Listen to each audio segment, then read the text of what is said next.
Bonsoir à tous. Soir d'info, seconde partie qui reçoit professeur Indou Demli et les pédiatres à l'hôpital d'enfants Albert Royer, médecin coordonnateur de l'unité de soins ambulatoires pour enfants et adolescents drépanocytaires. Vous l'avez compris, c'est la journée internationale de lutte contre la drépanocytose. Elle est également enseignante à la faculté de médecine, de pharmacie et d'odontologie de l'université Cheikh Anta Diop de Dakar. Bonsoir professeur. Bonsoir Madame Diallo. Alors, la journée internationale de lutte contre la drépanocytose a été célébrée aujourd'hui. Aujourd'hui, quand on dit drépanocytose, il s'agit de quelle pathologie?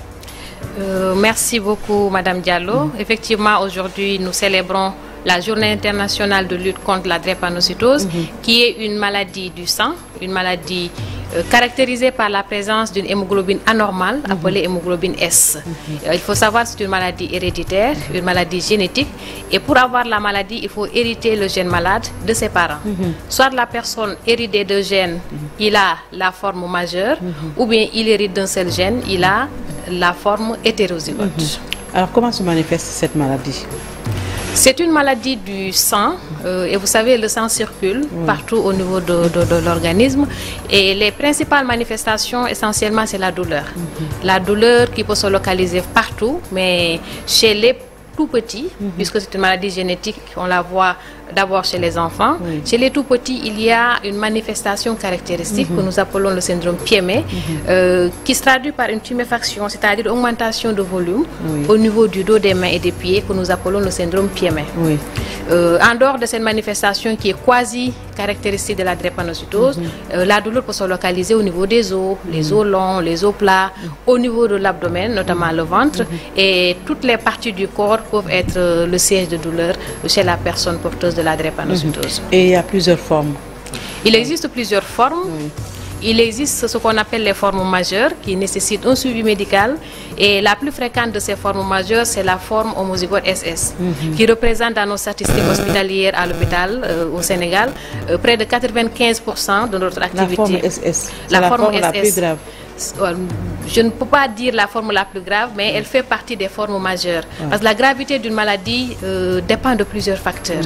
Disons simplement, ce sont des formes majeures qui nécessitent une prise en charge. Et en dehors de cette forme majeure SS, homozygote, il existe ce qu'on appelle des hétérozygotes composites, notamment les formes SC et les formes S-bêta thalassémiques. À côté de ces formes majeures, qui se manifestent par des symptômes, notamment la douleur, en dehors de la douleur, il y a l'anémie, il y a le risque d'infection. Il y a les formes que nous appelons les formes hétérozygotes, c'est-à-dire la personne porte un seul gène de la maladie. Et en général, ces formes sont classiquement asymptomatiques. Alors aujourd'hui, il y a combien de drépanocytaires chez nous? Alors, il est difficile de vous donner un chiffre exact, puisque nous n'avons pas de programme national au niveau du Sénégal qui pourrait répertorier l'ensemble des drépanocytaires du pays. Cependant, nous pouvons vous donner des estimations sur la base d'études qui ont été faites pratiquement dans tout le pays. Le portage du gène tourne autour de 8 à 10%. Ce qui fait que nous retenons le portage du gène de la drépanocytose autour de 10%. Cela veut dire que la personne soit homozygote ou hétérozygote composite ou hétérozygote ou homozygote SS, l'ensemble des porteurs, c'est autour de 10% de la population. Et lorsque nous prenons les formes majeures, les statistiques font état d'environ 2000 naissances annuelles de formes majeures chez les enfants. Et pourquoi cette forme elle est beaucoup plus répandue, les formes majeures? Vous savez, la distribution de la drépanocytose... Puisque vous ne voulez pas parler de gravité de la maladie. C'est la forme la plus fréquente parce qu'elle associe les deux gènes S. Parce que, je vous ai dit, la drépanocytose est définie par la présence d'une hémoglobine qu'on appelle l'hémoglobine S. Et en termes d'hérédité, lorsque la maladie se transmet sur le mode autosomique récessif, pour que la maladie s'exprime, il faudrait que la personne hérite de la tare de ses deux parents. Et pour que la drépanocytose puisse être symptomatique, il faut que la personne hérite du gène S d'un des parents et de l'autre gène S de l'autre parent. C'est pourquoi la forme SS est la plus fréquente. Donc cela veut dire que dans la population... Si l'un des parents a... Si tous les deux, ils ont la forme AS, l'enfant a beaucoup plus de malchance d'avoir cette forme SS. Si tous les deux parents ont la forme AS, effectivement, c'est dans ce couple-là qu'il y a un risque de naissance d'enfants SS. Et le risque est de 1/4 pour les naissances d'enfants homozygotes SS, 1/4 pour les enfants normaux qui n'ont pas du tout la maladie, et de 1/2, c'est-à-dire la moitié des enfants qui seront des porteurs du trait drépanocytaire. C'est la raison pour laquelle le portage du trait est beaucoup plus fréquent. Parce que dans un couple d'hétérozygotes, vous aurez 50% d'enfants hétérozygotes, 25% de risque d'enfants homozygotes et 25% d'enfants normaux. Absolument.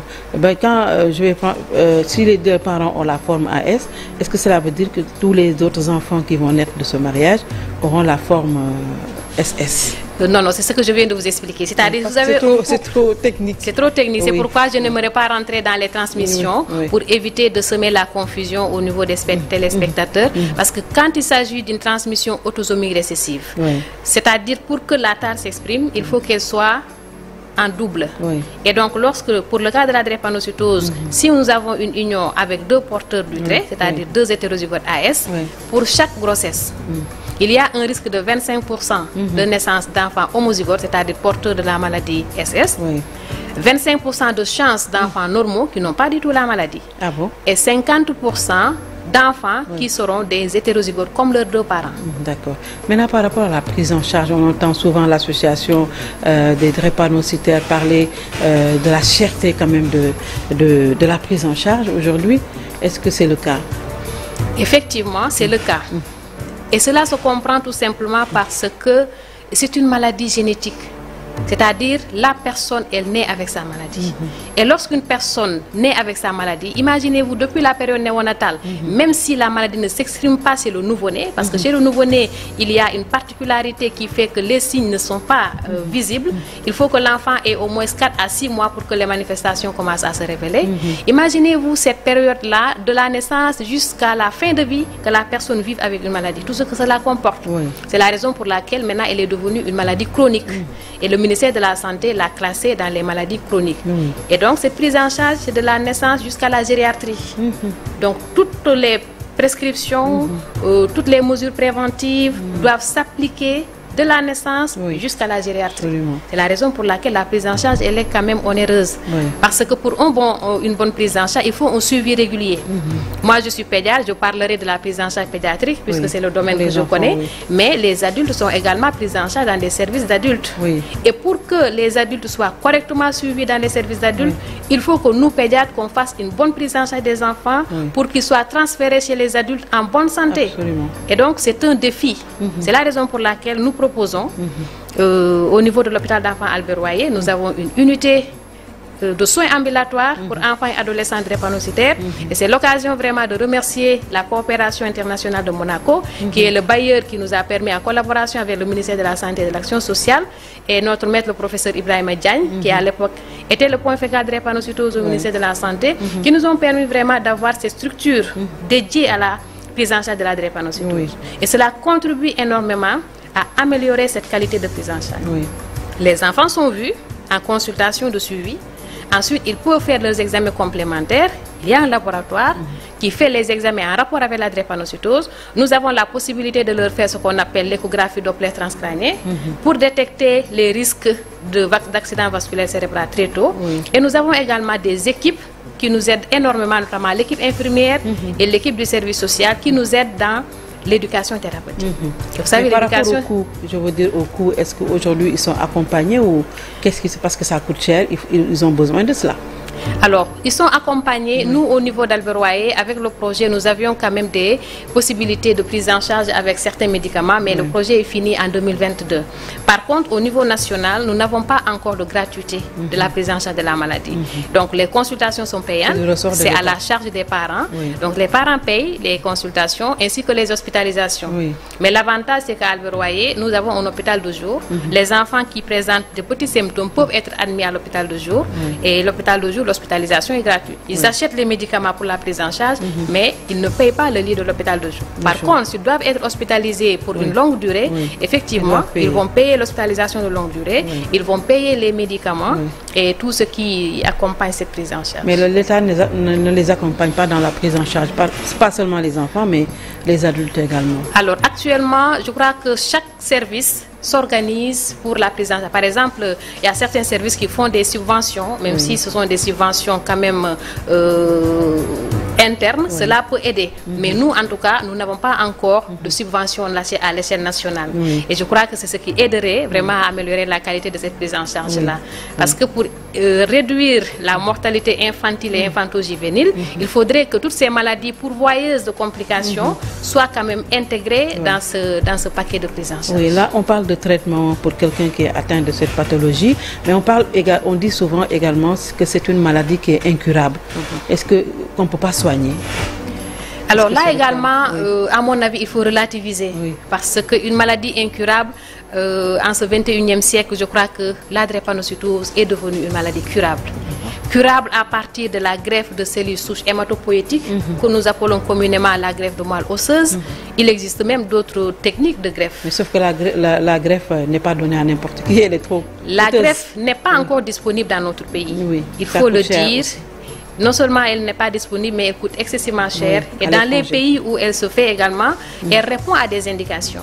Donc ce n'est pas n'importe quel enfant qui sera présenté pour une indication de greffe. Il y a des indications qui sont très précises, qui font l'objet de greffe de moelle osseuse. Il y a également la thérapie génique, qui est vraiment en cours d'exploration, même s'il y a quand même des cas qui ont été réalisés. Donc ce sont les deux alternatives thérapeutiques pour le volet curatif. C'est pourquoi l'essentiel... On ne guérit pas totalement Après ces thérapies, oui. Après la greffe de moelle osseuse, après la thérapie génique, la personne guérit de sa drépanocytose. La thérapie génique, c'est-à-dire? La thérapie génique, comme son nom l'indique, vous savez, je vous ai dit au début, c'est une maladie génétique. C'est-à-dire qu'il y a un gène qui est porteur d'une anomalie. La thérapie génique consiste à aller dans ce gène, porteur de l'anomalie, et de réparer l'anomalie au niveau du gène. Pour vous expliquer en termes plus simples. Par contre, la procédure, elle est beaucoup plus compliquée que cela. Donc le principe consiste à réparer l'anomalie au niveau du gène. Donc c'est le meilleur traitement parce que là, c'est une guérison génétique. Donc c'est le gène qui Mais guérit. le traitement, c'est pour toute la vie. Une fois qu'on fait la greffe de moelle osseuse ou bien la thérapie génique, la personne guérit de la maladie, mais attention, il faudrait qu'il continue à avoir un suivi post-greffe ou bien un suivi post-thérapie génique. Donc le suivi dans tous les cas, il va rester. Peut-être les symptômes vont disparaître, mais le suivi quand même, parce qu'une personne qui est greffée, elle devient quand même une personne à suivre durant toute la vie. C'est la raison pour laquelle, puisque ces thérapies ne sont pas accessibles et ne sont pas disponibles, il faut insister sur les mesures préventives. Absolument. C'est la question que je voulais vous poser parce que c'est une maladie héréditaire, comme vous l'avez dit tantôt. Est-ce que cela veut dire que quand les parents ont décidé de se marier, ils ne font pas de test prénuptial, si je peux l'appeler comme ça? Alors, c'est la meilleure stratégie de prévention de cette maladie, la drépanocytose, le dépistage prénuptial. Mais vous savez, dans nos sociétés, nous n'avons pas encore cette culture, mais je crois qu'il faut que les gens discutent, il faut qu'on fasse de la sensibilisation pour que cela puisse rentrer dans nos habitudes. Parce que quoi qu'on dise, après l'union entre deux personnes porteuses du gène de la drépanocytose, il faut s'attendre à ce risque dans tous les cas. Et le problème, c'est que personne ne peut vous dire sur quel enfant le risque va tomber. Parce que ce sont les lois de la génétique, c'est aléatoire. Donc vous pouvez avoir une famille où le premier enfant, il est né drépanocytaire, le deuxième pareil, le troisième pareil, le quatrième pareil. Tout comme vous pouvez avoir une famille où il n'y a aucun enfant drépanocytaire pendant toute la maternité, ou bien les enfants viennent à la fin, ou bien il y en a un seul. Donc, étant donné qu'il y a cette probabilité et cette incertitude, l'idéal c'est de faire vraiment le bilan prénuptial et de connaître son statut. Ce n'est pas difficile. Cela se fait à partir d'un examen sanguin qu'on appelle l'électrophorèse de l'hémoglobine, qui permet de voir qui est AS et qui ne l'est pas. Donc moi j'invite vraiment les Sénégalais peut-être aussi par manque de... parce qu'ils ne savent pas peut-être, et il n'y a pas la communication qui devrait entourer cette sensibilisation. Oui, cela est possible parce qu'effectivement c'est une maladie qui n'est pas très bien connue de la population, mais il faut dire quand même que ces dernières années, l'Association sénégalaise de lutte contre la drépanocytose, que je salue au passage avec le président Magueye, l'association vraiment a fait beaucoup d'efforts dans la sensibilisation, toujours en collaboration avec nos partenaires les bailleurs. Ils organisent des séances de sensibilisation dans les établissements scolaires, vraiment dans beaucoup de structures. Je crois que la sensibilisation sensibilisation commence quand même à porter ses fruits. Et maintenant, il reste peut-être, nous, la communauté, partout où nous serons, sensibiliser davantage sur l'existence de la maladie et les mesures qu'il faut vraiment adopter pour éviter la naissance d'enfants porteurs de cette maladie. Et il y a aussi un autre problème, c'est le dépistage précoce. Est-ce qu'aujourd'hui, si le dépistage précoce aussi, les gens ne le font pas, qu'est-ce qu'il explique? Alors, le dépistage précoce, vous abordez le thème de la célébration de la Journée mondiale de l'UE cette année, parce que dans les pays qui en ont les moyens, ils font ce qu'on appelle le dépistage néonatal. C'est la meilleure alternative, c'est la meilleure stratégie de prévention. Mais à défaut de l'avoir, il faut faire un dépistage précoce le plus tôt possible. Par exemple, si dans une famille, il y a des enfants qui sont déjà connus de drépanocytaires qui sont suivis, ou bien dans les ascendants, ou bien dans la famille de la mère ou du père, il faudrait absolument faire les tests avant que l'enfant ne présente les symptômes. Donc le dépistage précoce, idéalement, il doit être réalisé avant que l'enfant ne présente les symptômes pour pouvoir détecter la maladie. Et dès que la maladie elle est diagnostiquée... Et c'est quoi les symptômes? Les symptômes, c'est essentiellement la douleur, c'est vraiment le symptôme principal de la drépanocytose. D'ailleurs, les patients vont définir la maladie comme la maladie de la douleur. Cette douleur-là peut être associée à l'anémie. L'anémie, c'est une diminution du taux d'hémoglobine, c'est-à-dire du volume du sang. Également, on peut observer une augmentation du risque d'infection. Les enfants feront beaucoup d'infections. Il y a d'autres manifestations qui sont souvent en rapport avec des complications de la maladie. Mais la douleur, l'anémie, l'infection, la coloration jaune également des yeux, que nous appelons ictère, ce sont ces manifestations qui permettent de penser à la drépanocytose. Il faudrait confirmer par les analyses de sang pour être sûr que l'enfant est porteur. Tantôt vous avez dit pour les pays qui ont les moyens, ils font le dépistage précoce. Est-ce que cela veut dire que ça coûte également très cher le dépistage précoce chez nous? Le dépistage précoce ou le dépistage néonatal? Néonatal. Le dépistage néonatal coûte cher, effectivement, parce que c'est un dépistage qui est gratuit. Il est gratuit. Il est proposé aux parents. Les parents ne payent pas parce que c'est nous qui leur proposons le dépistage. Et ça doit être intégré dans une stratégie de santé publique pour pouvoir répertorier les nouveau-nés qui sont porteurs de la maladie et avoir des statistiques au niveau national. Et cela permettrait d'élaborer des politiques nationales de lutte contre la drépanocytose au niveau de tout le pays. C'est l'idéal. Mais vraiment, c'est une stratégie coûteuse. Il y a eu un projet pilote qui a été mené par notre maire, le professeur Diagne, que nous remercions également et que nous saluons au passage, à Saint-Louis, à l'université Gaston Berger, au centre de recherche et de prise en charge de la drépanocytose CERPAD. En 2017 et 2022, plus de 23 000 nouveau-nés qui sont nés dans les maternités du district sanitaire de Saint-Louis ont été dépistés. Et vraiment, c'était un projet qui a montré que ce dépistage néonatal, il est possible, il est faisable. Maintenant, peut-être d'ici quelques années, nous aurons, avec le ministère de la Santé, la possibilité de l'élargir. Au niveau de l'hôpital d'enfants Albert Royer également, depuis le mois de juin 2022, nous avons expérimenté ce dépistage au niveau du service de néonatologie chez les nouveau-nés qui sont hospitalisés. Mais là, nous n'avons pas encore les statistiques. Alors, par rapport aux avancées scientifiques aujourd'hui aussi, qu'est-ce qui a été fait à ce niveau? Alors, avancées scientifiques, effectivement, il y en a eu. Alors, il faut retenir que la drépanocytose fait partie des maladies où vraiment la science avance à grands pas.